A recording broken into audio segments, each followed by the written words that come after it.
Okay, so let's start with the very basics and let's create a ChatGPT account. So I will go on google.com and I will just type ChatGPT. It will take me to this first link of chat.openai.com. Remember, OpenAI is the company that built ChatGPT. That's why it's in the name. I click on this link and it brings me this all new UI of ChatGPT where I have two options to log in or sign up.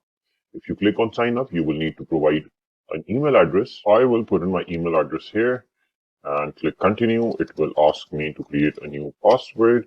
I did that and continue. Now I'll have to go to my email and verify the email. Once I verify my email, it's going to ask me for my cell phone number and then ask me to verify my cell phone number. And once I've done that, I can open my ChatGPT account, which will bring you to a UI like this. On the left-hand side, you'll see all your chats. On the top, if you're a free member, you'll only see the option of 3.5, but if you're a paid member, you'll also see the option of ChatGPT 4.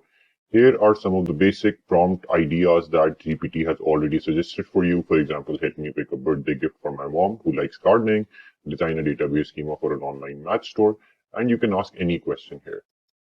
In the next lecture, we'll start exploring some of the features of this UI that it provides us and how to get the Plus membership.